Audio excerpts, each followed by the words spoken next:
The wind caught the hem of her dress as she stepped barefoot into the yard, rifle in one hand, apron smeared with blood that wasn't hers.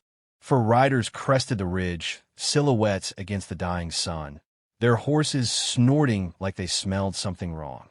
"You Maggie Doyle?" the lead rider called, voice dry as mesquite bark. She didn't answer. She just squinted into the light, the barrel of her rifle rising a few inches. "Ma'am," he said, almost kindly, "ain't no cause for shooting. Just a talk is all." The others laughed behind him, short, ugly bursts of sound. One spat tobacco into the dirt. Another unshouldered a scattergun and let it hang loose at his side. She stood at the edge of the porch. No boots, no hat. Just sunburned skin and the kind of stare that makes snakes hesitate. Then she said it, voice steady, clear enough to cut through the heat shimmer between them. "Please don't shoot. If you let me live, I'll bear you children strong and marry you." The words hung there like thunder without lightning. Bo Riker, the one with the kind eyes and dead mouth, tipped his head and grinned. Not confusion. Amusement. Like a man who'd been offered whiskey by a nun. "Damn," he muttered. "That the deal?" One of the others choked on his laugh. "You serious, Bo? Gonna take a bride tonight?" Bo dismounted slowly, not taking his eyes off her. "Maybe I am," he said. "You got land, water, and fight in you.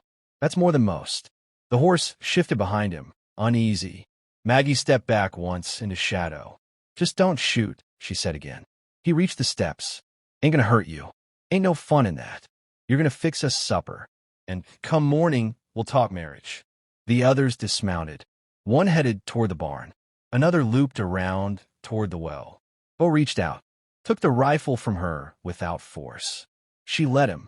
Inside, the house smelled like cedar smoke and stew. She ladled it out, served them silent, eyes low but never blind. Bo sat at the head of the table, boots kicked up, his revolver resting near his bowl. "You got a real calm way about you," he said. "Like a preacher's wife or a snake." Maggie said nothing, just kept moving, kept watching, kept breathing. The blade her husband gave her was still stitched beneath her corset, cool against her ribs. Outside, the wind rose and the last of the light bled out over the canyon's edge. A dust devil spun through the yard, and somewhere far off, a coyote laughed. She didn't look up. The devil had already come to supper. The rope bit in her wrists, not tight, just insulting. Bo had tied it himself, smiling like a man playing husband. "Ain't nothing personal," he'd said. "Just don't want you running off in the night."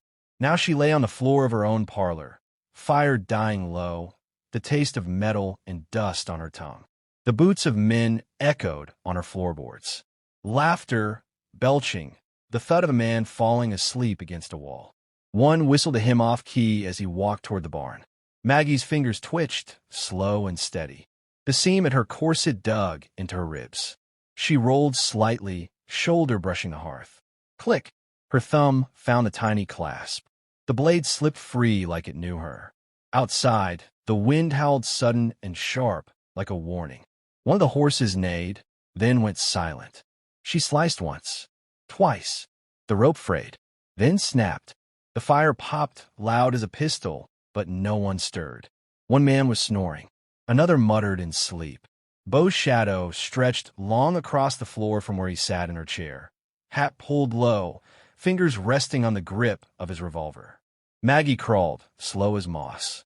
Past the hearth, under the table, across the floorboard she had scrubbed 100 times in silence. The door creaked as she opened it. Just an inch, just enough to slip out. The air outside was cold.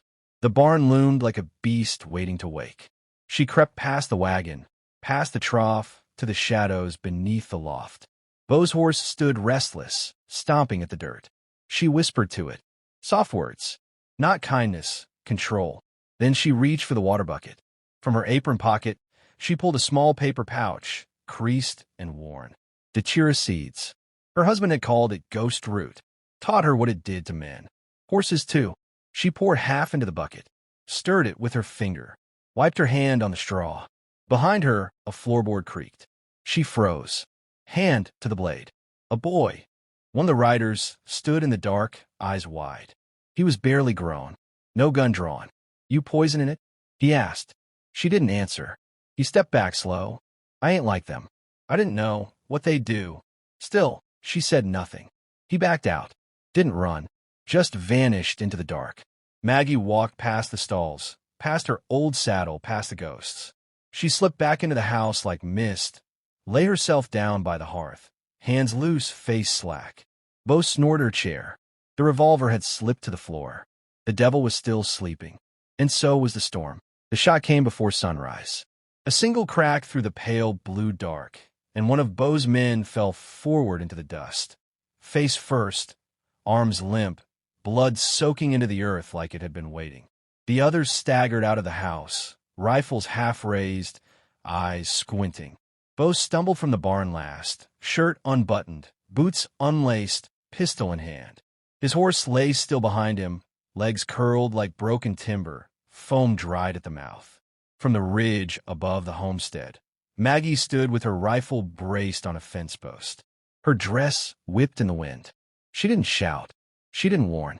She fired again. Another man dropped, howling once before silence took him. Bo spun, eyes wild, searching the horizon. "Where is she?" he roared. "Where?" "Right here," Maggie said. He turned. She was walking toward him across the yard. No gun in hand, just the wind behind her. Bo raised his pistol. She didn't flinch. "Shoot then," she said. "But you'll miss. You already did once." His hand shook. The gun lowered half an inch. "You said you'd bear me children," he spat. "You said—" "I said that to live," she cut in. "You didn't let me." From the corner of the yard, the last of his men, a wiry one with a gut wound, scrambled for the barn. Maggie didn't even glance his way. She kept her eyes on Bo. "You think I'm just some widow," she said, voice like flint. "My husband fought for the Union. Apache blood ran through him, and he taught me how to shoot before I could sew."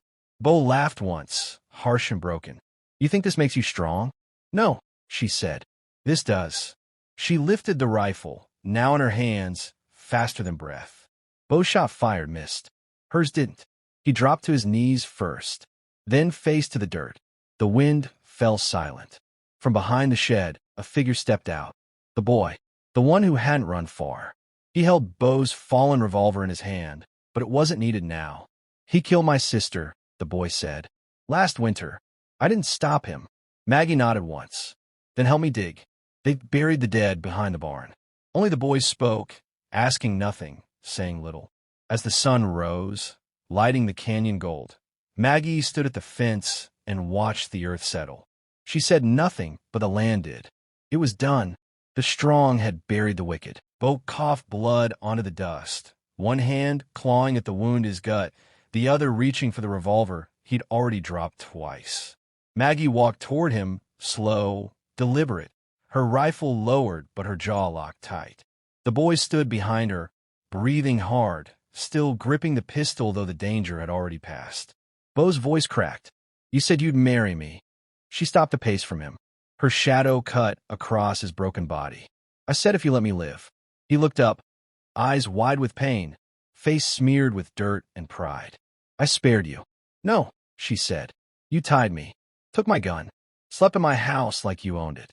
The wind blew her hair across her cheek. She didn't brush it away. "I was never offering you me," she said. "I was offering you a way out." His hand jerked once more toward the gun. The boy didn't wait. One shot. Clean. Bo slumped forward, blood painting the ground. The boy stood frozen, arm trembling. He was going to do it again, he whispered. "Somewhere else. Someone else." Maggie nodded. "You stopped him." The silence that followed wasn't empty. It was full. Of justice. Of echoes. Of names no one had spoken in too long. She turned to the barn. Smoke still curled from the morning cook fire. Chickens pecked nervously in the yard, the normal rhythm of life creeping back in. The boy lowered the gun. "What now?" "You leave this place," she said, "or stay and work the land. That's up to you. But never forget what you did." He looked at her, unsure. "What did I do?" "You chose the right side," she said. "Not everyone does." A hawk circled overhead. Somewhere, far off, a train whistle echoed down the valley. By dusk, 3 graves stood behind the barn. No markers, just stones. Inside, Maggie cleaned the blood from her floor, laid a fresh cloth over the table. repaired the seam in her corset where the blade had been. She didn't weep, didn't smile, just kept moving like always. Years later, folks would talk about her. The widow of Coyote Ridge. The Apache bride. The woman who stopped 4 outlaws with a bluff and a bullet. Some said she raised orphans. Others said she built a school. A few swore she never died at all, just walked into the canyon one day and became the wind. But the old ones know. They say justice married her that morning, and she bore it strong.